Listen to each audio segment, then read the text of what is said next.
हर बार क्या गड़बड़ होती है कि रिएक्शन गेमर्स का कुछ इस प्रकार का होता है। देखिए ऐसा हुआ है ना कि इस बार ट्रेआर्क ने कुछ ऐसा अनाउंस कर दिया जो शायद हम में से किसी ने एक्सपेक्ट ही नहीं किया होगा। चाहे बरसों से बनाई हुई क्रिएटिविटी बर्बाद क्यों ना हो जाए, बरसों से बनाई हुई अर्जित की हुई जो रेस्पेक्ट थी गेमर्स के दिल में वो ही क्यों ना बर्बाद हो जाए। तो ये बीमारी यहाँ पे ही दिखाई दे रही है। इसके ये बीमारी की जो सिम्टम्स है ना वो यहीं पे दिखाई दे रहे हैं।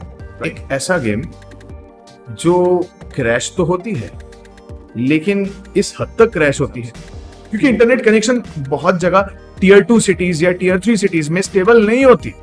It makes no sense. Suppressor आपको अगर अटैच करना है तो उसके कॉन्स को भी जानना पड़ेगा क्योंकि सप्रेसर जो है वो वेपन के रेंज को कम करती है। साल 2018, another year, another call of duty. इस बार ट्रेआर्क की बारी थी और गेम प्ले ट्रेलर रिलीज होते ही गेमर्स का रिएक्शन ट्रेआर्क के प्रति कुछ इस प्रकार का था। साले का खोपड़ी तोड़ साले का। हर बार गेमर्स का रिएक्शन ऐसा क्यों होता है, चलिए पता करते हैं। तो चलिए इस वीडियो की सहायता से हम पता करेंगे कि हर बार क्या गड़बड़ होती है कि रिएक्शन गेमर्स का कुछ इस प्रकार का होता है। देखिए ऐसा हुआ है ना कि इस बार ट्रेआर्क ने कुछ ऐसा अनाउंस कर दिया जो शायद हम में से किसी ने एक्सपेक्ट ही नहीं किया होगा। दिस टाइम दे अनाउंस कि ब्लैक ऑप्स 4 में कैंपेन ही नहीं होगा। नहीं ये मजाक हो रहा है, एक सेकंड यार, मजाक हो रहा है। अब कॉल ऑफ ड्यूटी जो है वो अपने ब्लॉकबस्टर कैंपेन के लिए जानी जाती है, सिनेमैटिक स्टाइल कैंपेन के लिए जाना जाता है। कॉल ऑफ ड्यूटी की कैंपेन बेसिकली एक एक्शन मूवी की तरह होती है जहां पे हम बजाय स्पेक्टेटर के हम स्वयं पार्टिसिपेंट होते हैं और वो कॉल ऑफ ड्यूटी की एक सिग्नेचर मोड रही है हमेशा से। आज कॉल ऑफ ड्यूटी ने जो ब्रांड बनाई है ना वो अपने कैरेक्टर्स की बदौलत बनाई है जो उन्हें वापस लाना पड़ा रिबूटेड जो सीरीज है उसमें। अगर रिबूटेड नहीं भी है ब्लैक ऑप्स कोल्ड वॉर में भी उन्हें वापस लाना पड़ा। Black ops cold war rebooted नहीं है, वो मैं अपने वीडियोस में बात कर चुका हूं, आप प्लीज वो वीडियोस जरूर देख लीजिए। तो कैरेक्टर्स, स्टोरी, कैंपेन, एक्शन, ये जो नीश है ना कॉल ऑफ ड्यूटी की, ये जो स्पेशल बात है ना कॉल ऑफ ड्यूटी की, कॉल ऑफ ड्यूटी एक बड़ी ब्रांड बनी है बिकॉज ऑफ दैट। और कॉल ऑफ ड्यूटी ने सोचा उसी को ड्रॉप कर देंगे हम। In exchange they provided us with a battle royal. क्या बात है सर, क्या बात है सर, क्या बात है, ये बात है। अरे सर क्या बात, क्या गजब का खेल खेला ट्रेआर्क ने हमारे साथ। नहीं, बैटल रॉयल क्रिएशन किसकी थी? पबजी की थी। पबजी ने बैटल रॉयल बनाई, ठीक। और एक्टिविजन को सिर्फ पैसों से मतलब है। चाहे बरसों से बनाई हुई क्रिएटिविटी बर्बाद क्यों ना हो जाए, बरसों से बनाई हुई अर्जित की हुई जो रेस्पेक्ट थी गेमर्स के दिल में वो ही क्यों ना बर्बाद हो जाए, लेकिन पैसे सबसे इंपॉर्टेंट होने चाहिए। पैसे इंपॉर्टेंट है लेकिन एथिक्स नाम की भी कोई चीज होती है, राइट? लेकिन एथिक्स और एक्टिविजन का कोई लेना देना तो है नहीं, वो जो कि मैं अपने पहले वीडियोस में भी बात कर चुका हूं। They are inversely proportional. Ethics and Activision are inversely proportional to one another. इन्हें तो सिर्फ पैसे चाहिए। पैसा ही पैसा होगा। अभी जैसे कि माइक्रो ट्रांजैक्शंस द्वारा प्लेग्ड होते जा रहे हैं गेम्स, ये पुरानी बीमारी है एक्टिविजन की, राइट? तो ये बीमारी यहां पे ही दिखाई दे रही है। इसके ये बीमारी की जो सिम्टम्स है ना वो यहीं पे दिखाई दे रहे हैं, राइट? और पबजी का कॉपी करके उन्होंने सोचा हम भी बैटल रॉयल बनाएंगे और जो उन्होंने किया। And for that battle royal they drop the single player campaign. क्या बात, जो अच्छी खासी क्रिएटिविटी थी, जो जिसके लिए आपको जाना जाता था, वही उसी का आपने त्याग कर दिया। बहुत बढ़िया, great. They have drop the campaign, all they want is money. तो definitely it makes no sense for me, क्योंकि अगर बैटल रॉयल की अगर हम बात करें तो पबजी ने बनाई है, वो पबजी की क्रिएटिविटी है। Of course the credit goes to PUBG. अगर बैटल रॉयल खेलना होगा किसी को, क्यों हम कॉल ऑफ ड्यूटी में बैटल रॉयल खेले? क्यों कॉल ऑफ ड्यूटी अपनी खुद की आइडेंटिटी खुद खराब करने पे तुली हुई है? This is the reason why Call of Duty is facing severe identity crisis nowadays. मेरा मानना है जो स्टोरी ओरिएंटेड प्लेयर्स है, एटलीस्ट मल्टीप्लेयर की भी मैं बात करूं, जो कि मेरे जैसे मिलेनियल गेमर्स है, जो पुरानी जो कॉल ऑफ ड्यूटी की मल्टीप्लेयर हुआ करती थी उसके लिए कॉल ऑफ ड्यूटी जानी जाती थी, हम जैसे मिलेनियल गेमर्स को कॉल ऑफ ड्यूटी ने नाराज करने का कोई कसर नहीं छोड़ा। ये मेरा मानना है। अगर आप मुझसे सहमत है तो कमेंट बॉक्स में जरूर बताएं। ऑलरेडी मैं इस चीज को लेकर अपने वीडियोस में रैंट कर चुका हूं और आगे भी करता रहूंगा। एनीवेज कोई बात नहीं, अब जो है उसे एक्सेप्ट करना पड़ा।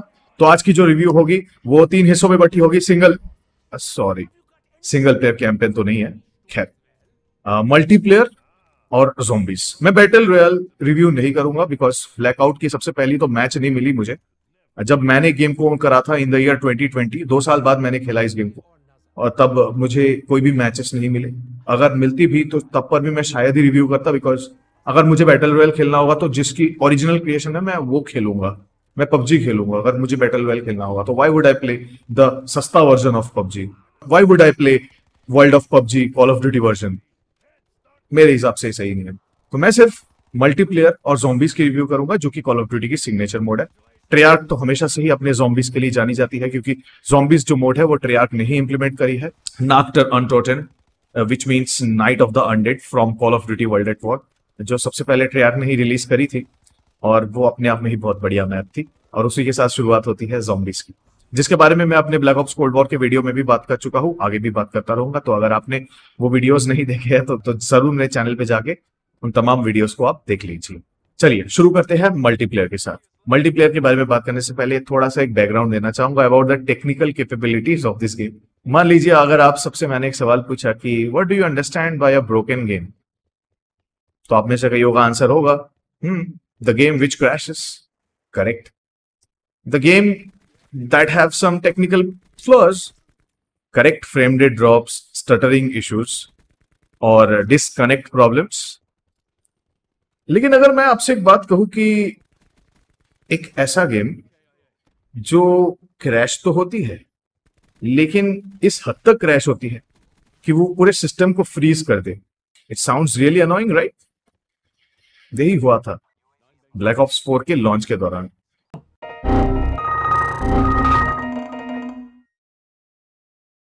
ऑल्दो मैंने बाद में जाके इसे खेला, I haven't faced it, little bit of crash I faced, but या बहुत लोगों ने इसे फेस करा था उस टाइम। अभी चूंकि कई साल हो चुके हैं इस गेम को तो अभी फिक्स हो चुकी है, लेकिन initially it was a big deal. The game completely froze. अगर मैं पीसी और एक्सबॉक्स की बात करूं तो ब्लैक ऑप्स 4 अपने लॉन्च डे पर इस हद तक फ्रीज हुई है कि पूरे कंसोल या पीसी को रीस्टार्ट करना पड़ा in order to get the grip on the operating system. Even कईयों का ऐसा भी मानना है कि ये जो गेम रिलीज हुई थी ना, ये बीटा से भी बदतर स्टेट में रिलीज हुई थी। You can imagine. So this is the level of quality. और इसे कितने में बेचा गया था? डे वन प्राइसिंग $60 और $60 ब्रोकन गार्बेज गेम। सही है। क्या बात है सर, क्या बात है सर, क्या बात, ये बात है। अरे सर क्या Hence proved कि Activision और Ethics they are inversely proportional to one another। चलिए अब हम बात करते हैं मल्टीप्लेयर के बारे में, जब ये गेम पूरी तरह से फिक्स हो गई और हम चैन से इसे खेलने लगे। So the experience of multiplayer is decent. मेरे हिसाब से ये डिसेंट है। उतनी कुछ शानदार मल्टीप्लेयर एक्सपीरियंस है नहीं in comparison to original Black Ops 1 या ब्लैक ऑप्स 2 के मुकाबले मल्टीप्लेयर काफी फीकी है। बट एक बात मुझे अच्छी लगी कि अगेन ट्रेआर्क अपने मल्टीप्लेयर्स में ज्यादा एचपी प्रोवाइड करता है, यानी हेल्थ, और लॉन्गर किल टाइम है। अनलाइक इन्फिनिटी वॉर्ड, यहाँ पे अगर आप एनिमी टीम के बीच रिस्पॉन भी कर जाते हो तो आपको एक बैकअप टाइम मिलेगा स्वयं को रिवाइव करने के लिए, जो कि एक अच्छी बात लगती है मुझे, क्योंकि मॉडर्न वॉरफेयर या इन्फिनिटी वॉर्ड के जो तमाम कॉल ऑफ ड्यूटी होते हैं उनमें अधिकतम केसेस में किल टाइम थोड़ा कम होता है, और जिस वजह से थोड़ी फ्रस्ट्रेटिंग हो जाती है मल्टीप्लेयर, जो कि हम इसमें नहीं कह सकते। वेपन रिकॉइल, वेपन मैकेनिक्स की बात करूं तो उसे काफी हद तक पॉलिश किया गया है। Call of Duty as always अपने आर्केडिश प्ले स्टाइल के लिए जानी जाती है, डिफरेंस भी मैं थोड़ी देर में बताऊंगा। तो वेपन्स भी काफी अच्छे इंक्लूड किए गए हैं, SMG, LMG, sniper, marksman weapons, बहुत सारी चीजें। तो क्लासेस, किल स्ट्रीक्स भी अच्छी इंप्लीमेंट करी गई है। वहां पे मुझे इनोवेशन नजर आया, आपको भी नजर आएगा जब आप खेलोगे। अगर मैचेस नहीं मिलती है तो as always Call of Duty is back with its signature offline bots के साथ। तो ऑफलाइन बॉट्स के साथ आप खेल सकते हो अगर कनेक्शन स्टेबिलिटी नहीं है या कोई भी दिक्कत आ रही है। लेकिन एक बात का ध्यान रहे, पीसी पे ये ऑफलाइन अवेलेबल नहीं है। This is the first game जहां पर ऑलवेज ऑनलाइन डीआरएम इंक्लूड करी गई ओनली फॉर पीसी। कंसोल्स में ऑफलाइन हम इसे खेल सकते हैं, पीसी पे नहीं खेल सकते। पायरेसी को कॉम्बैट करने के लिए ऑलवेज ऑनलाइन डीआरएम इंप्लीमेंट करी गई है, लेकिन इसका भी सेंस नहीं बनता क्योंकि चलिए ये तो मल्टीप्लेयर गेम है, अगर सिंगल प्लेयर गेम्स के लिए भी हमेशा इंटरनेट कनेक्शन की आवश्यकता हो, better not to play that game. ये तो मुझे अक्सर गुस्सा आ जाता है। मॉडर्न वॉरफेयर के वीडियो में मैं बात कर चुका। So modern warfare 2019 rebooted modern warfare से जो कॉल ऑफ ड्यूटी रिलीज हुई है, उसके बाद से हर एक कॉल ऑफ ड्यूटी की जो कैंपेन है that is also always online. तो कैंपेन खेलने के लिए भी आपको इंटरनेट कनेक्शन की आवश्यकता होगी, विच इज अ जोक मेरे हिसाब से, क्योंकि इंटरनेट कनेक्शन बहुत जगह टियर 2 सिटीज या टियर 3 सिटीज में स्टेबल नहीं होती। It makes no sense. साले का खोपड़ी तोड़ साले का। और once again it is proved Activision and ethics are inversely proportional to one another. Done. So offline game play is available for consoles, PC के लिए ऑफलाइन नहीं है। अगर आपको बॉट्स के साथ भी खेलना है तो ऑनलाइन ही खेलना पड़ेगा। एनीवेज, अब जो है सो है। अब नेक्स्ट हम बात करेंगे आर्केडिश और टैक्टिकल गेम प्ले के बीच का डिफरेंस। तो आर्केडिश गेम प्ले यानी सरल शब्दों में कहा जाए, आपको ज्यादा स्ट्रैटेजी में अपना दिमाग नहीं मारना, आपको अपनी बस फेवरेट लोडआउट सिलेक्ट करनी है जो भी आपकी फेवरेट है, और आपको अटैचमेंट, वाइल्ड कार्ड्स, जो भी पर्क्स डालने हैं आप डालिए and jump into any map and just eliminate the enemy players, that's it. सरल शब्दों में कहा जाए तो arcadish game play is like this. साले का खोपड़ी तोड़ साले का। छोटी सी मैप होगी, उसमें तमाम प्लेयर्स होंगे, एक दूसरे के खिलाफ जंग लड़ रहे होंगे। That is all about arcadish style game play. Weapon recoil ज्यादा नहीं होगा, रियलिस्टिक गेम प्ले नहीं होगी, unlike tactical games. Tactical games में रियलिज्म का ध्यान रखा जाता है। Tactical games are like mil sim experience, यानी मिलिट्री सिमुलेशन एक्सपीरियंस। तो वहां पे बहुत सारे फैक्टर्स का आपको ध्यान रखना पड़ेगा। अगर मैप मैसिव होती है तो आपको स्नाइपर्स का इस्तेमाल करना पड़ेगा, that too considering the wind, क्योंकि विंड स्नाइपर के बुलेट ड्रॉप पे इंपैक्ट डालता है, वो चीज आपको ध्यान में रखनी पड़ेगी। सप्रेसर आपको अगर अटैच करना है तो उसके कॉन्स को भी जानना पड़ेगा, क्योंकि सप्रेसर जो है वो वेपन के रेंज को कम करती है।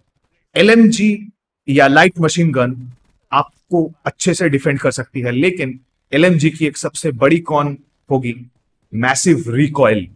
तो टैक्टिकल गेम्स में हमें इन छोटे छोटे बातों का ध्यान रखना पड़ता है, क्योंकि इसीलिए इसे मिल सिम, मिलिट्री सिम्युलेशन या टैक्टिकल गेम्स कहा जाता है। हार्डकोर टैक्टिकल गेम्स की अगर मैं बात करूं तो आर्मा 3 का नाम आपने सुना होगा, या फिर इंसर्जेंसी सैंडस्टॉर्म का भी आपने नाम सुना होगा। Those are hardcore tactical first person shooter games. These are the difference between tactical and arcadish game play. तो अब हम बात करेंगे इसके सिग्नेचर, ट्रेआर्क की signature zombies mode, the best ever experience. अगर इस गेम की कुछ भी मुझे सही बात लगी ना, that is the one and only zombies mode. अगर इस गेम को हम खेलना चाहे so that is for the zombies mode. तो ज़ॉम्बीज मोड बहुत ही बढ़िया है, मैप्स बहुत ही बढ़िया है, और यहां पे कुछ मॉडिफिकेशंस की गई है कस्टम गेम्स पे, जो कि मुझे बहुत अच्छा लगा। This is one of the best thing I would say about this game. तो जैसे कोऑप के बारे में मैं रैंट कर चुका हूं अपने पुराने वीडियोस में, कोऑप रैंडम लोगों के साथ हम नहीं खेल सकते। अगर कोई दोस्त होंगे तभी हम कम्युनिकेट कर सकते हैं और खेल सकते हैं, क्योंकि कोऑप और cooperative is just like a communication based game play. तो communication is the key over there. तो फ्रेंड नहीं होंगे रैंडम लोगों के साथ, हम कोऑप नहीं कर सकते, तो वो जमेगी नहीं, मजा नहीं आएगा उसमें। इसीलिए यहां पर एआई टीममेट्स रखा गया है। ज़ॉम्बीज में आप बॉट्स ऐड कर सकते हो, they will act as your teammates, AI teammates, Ghost Recon की तरह, which is the best part. अब कभी भी आपको ये महसूस नहीं होगा कि ये जो एआई टीममेट है वो कोई रियल इंसान नहीं है, वो एक बॉट है। They act so natural, they behave so natural. तो बेसिकली 4 प्लेयर्स की ये कोऑप हुआ करती थी, और आज भी हुआ करती है। तो 4 प्लेयर मोड होती है बेसिकली। तो आप स्वयं एक प्लेयर हो तो बाकी 3 बॉट्स आप ऐड कर सकते हो, which makes the match really intense and worth your time. तो मुझे ये बहुत बढ़िया एडिशन लगा अगर मैं ज़ॉम्बीज की बात करूं तो। This is one best part, you should go for this game. तो एज ऑलवेज ज़ॉम्बीज ट्रेआर्क की एक सिग्नेचर मोड है। तो सबसे जो पहला मैप आपको याद होगा, नाक्टर अनट्रॉडन या नाइट ऑफ द अनडेड, जो रिलीज हुई थी call of duty world at war के साथ। वर्ल्ड एट वॉर में जब क्रेडिट्स रोल हो जाती है, हमें लगता है कि game is over now, game is completed now, तो फिर हमें एक सरप्राइज मिलता है, ज़ॉम्बीज मोड। ट्रेआर्क ने मजे में छोड़ दिया था, और ट्रेआर्क छोड़ने वाली नहीं थी। मैं थोड़ा बैकग्राउंड देता हूं यहाँ पे आपको। ट्रेआर्क ने कैंसिल करने का फैसला लिया था ज़ॉम्बीज मोड को, राइट, लेकिन बड़ी मशक्कत के बाद ट्रेआर्क ने रिलीज करी, और ट्रेआर्क ने खुद ने भी एक्सपेक्ट नहीं करा होगा कि ये इतनी सक्सेसफुल हो सकती है। और वो हुई। उसके बाद हर एक जो ट्रेआर्क की कॉल ऑफ ड्यूटी रिलीज हुई, starting from call of duty black ops to black ops 2 to black ops 3, black ops 4 and black ops cold war, हर एक ब्लैक ऑप्स गेम्स में zombies is a must. Zombies हर एक में release हुई, map बेहतर होते गए, पर्क्स बेहतर होते गए, गेम प्ले मैकेनिक्स बेहतर होती गई, कस्टमाइजेशंस बेहतर होती गई, सारी चीजें बेहतर होती गई। So this is the best part. एक और बेहतर बात मुझे यहां पे लगी, that is you can customize the enemies also. पुराने जो ज़ॉम्बीज मैप हुआ करते थे वो थोड़े फ्रस्ट्रेटिंग हो जाते थे अगर हम सोलो पे खेले तो। अगर हम फ्रेंड के साथ कोऑप खेले तो उतनी परेशानी नहीं होती थी, लेकिन सोलो पे बहुत दिक्कत आती थी क्योंकि पर्क्स कम थे, गेम की डिफिकल्टी ज्यादा थी। वो अपने आप में मजेदार थी बाय द वे, लेकिन उस चीज को ध्यान में रखते हुए this was the first game जहां पर डिफिकल्टी और गेम प्ले के बीच एक अच्छा बैलेंस लाया गया। आप मैच को स्टार्ट करने से पहले अपने एनिमीज यानी ज़ॉम्बीज जो है उसे भी कस्टमाइज कर सकते हो। What would be the maximum speed of the zombies? Will it be walk, run, sprint, whatever. आप राउंड कैप कर सकते हो। मान लीजिए आप थोड़े जल्दी में हो और आपको मतलब 10 राउंड तक ही खेलना है, तो आप राउंड कैप कर दीजिए। राउंड 10 के बाद मैच अपने आप खत्म हो जाएगी। इस प्रकार आप अपने एआई टीममेट्स को भी कस्टमाइज कर सकते हैं। 5 या 6 राउंड के बाद, हर एक 6 या 5 राउंड के बाद एक बॉस ज़ॉम्बीज अराइव होती है और हमें उन्हें हराना होता है, विच इज द बेस्ट पार्ट। तो आप बॉस ज़ॉम्बी को भी कस्टमाइज कर सकते हो। तो ये फ्रीडम गेम ने हमें प्रोवाइड करी है। जो समझ में आ रहा है मुझे, ज़ॉम्बीज गेम प्ले के दौरान ट्रेआर्क ने बहुत अच्छा इनोवेशन इंप्लीमेंट करा, बहुत काम करा इन्होंने। And for this particular mode this game deserves your time. Zombies is the best part. तो आप अगर इस गेम को खेलना चाहे तो जरूर ज़ॉम्बीज मोड के लिए आप इसे खेल सकते हैं। अब हम बात करेंगे इसके सिस्टम रिक्वायरमेंट्स के बारे में। Since it was released in the year 2018, तो ओवरवेलमिंग सिस्टम रिक्वायरमेंट है नहीं। मैंने अपने GTX 1060 पे ही मेजॉरिटी फुटेज रिकॉर्ड की है। पुराने सिस्टम पे मैं इसीलिए रिकॉर्ड करता हूं ताकि एक क्लैरिटी मिले आप सबको कि अगर लिमिटिंग या थ्रेशोल्ड सिस्टम आपके पास है तो ये गेम कैसे परफॉर्म करेगी। If you have a system which has a GTX 1060 or 1050 Ti coupled with the Core i5, i3, i7, 6th generation, not less than that, और minimum of 8 GB RAM, not less than that, तो ये game धड़ल्ले से चल जाएगी without any issue. 16 GB हो तो बेहतर है, लेकिन 8 GB RAM पर भी ये गेम चल जाएगी। मैं मिनिमम सिस्टम रिक्वायरमेंट्स की बात कर रहा हूं। मैंने भी इस गेम को अपने GTX 1060 पे खेला है, coupled with a Core i5 7500 alongside a 16 GB of DDR4 memory, Corsair Vengeance LPX की। तो धड़ल्ले से चली विदाउट एनी इशू। सिस्टम जो है थोड़ी पुरानी हो गई है, आई नो दैट। मैं जानबूझकर पुराने सिस्टम पे खेलता हूं ताकि क्लैरिटी आपको अच्छी मिले। और ये जो फुटेज आप देख सकते हो, तमाम फुटेज वो अधिकतम मेरे पीसी पे ही, पुराने पीसी पे ही रिकॉर्डेड होती है। So that's it about black ops 4 and the final verdict for call of duty black ops 4 is 7 out of 10 मेरे हिसाब से, क्योंकि अभी ये गेम स्टेबल है, काम करती है अच्छे से। अब 6 सही रहता, लेकिन ज़ॉम्बीज खेलकर मैं थोड़ा खुश हो गया, इसलिए मैंने इसे 7 पॉइंट्स दे दिए, 7 मार्क्स दे दिए। अगर रैशनली सोचा जाए तो the game should deserve 6 out of 10 without any campaign. लेकिन हाँ, इस गेम में वो काबिलियत थी, कैंपेन के बगैर भी it can score up to 7, क्योंकि अभी जो स्टेट है गेम की फिलहाल, that is in a stable state. आप इसे खेल सकते हो, लेकिन ध्यान रहे मल्टीप्लेयर के मैचेस नहीं मिलते, मुश्किल से मिलते हैं। आपको खेलना है तो बॉट्स के साथ ही खेलना पड़ेगा, ये चीज आप ध्यान में रखें। पीसी पे अगर आप इसे ऑन करते हैं तो पीसी पे it is always online DRM, सो इस बात का ध्यान रखें। It will always require 24/7 internet connection, तो इस चीज को ध्यान में रख कर ही आप इस गेम को परचेज करें।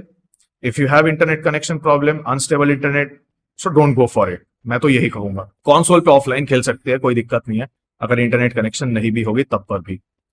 आई know it makes no sense, फिर भी आई टोल्ड यू ना कि Activision and ethics are inversely proportional to one another. खैर, तो यहां तक बने रहने के लिए आपका तहे दिल से धन्यवाद, क्योंकि इस चैनल पर मैं तमाम AAA गेम्स को खंगाल के रिव्यू करता हूं, क्योंकि जैसा कि हमें पता है कि हमारे कंट्री में तमाम AAA गेम्स काफी महंगी आती है, इवन अगर हम सेल की बात करें तब पर भी। तो इसलिए क्लैरिटी होना बहुत जरूरी होता है, और मैं आपको यहाँ पर वो क्लैरिटी देता हूँ कि कौन से गेम्स आपको खेलने चाहिए, कौन से गेम से आपको दूरी बरकरार रखनी चाहिए, कौन सी गेम आपकी हार्ड एंड मनी और वैल्यूएबल टाइम डिजर्व करती है। तो अगर आपको मेरे रिव्यू से मदद मिलती है तो एक लाइक जरूर प्रेस करें, मुझे सपोर्ट करने के लिए सब्सक्राइब जरूर करें। मिलता हूं एक और धमाकेदार वीडियो के साथ। टिल देन अपना ख्याल रखिएगा। Signing out. आडियास।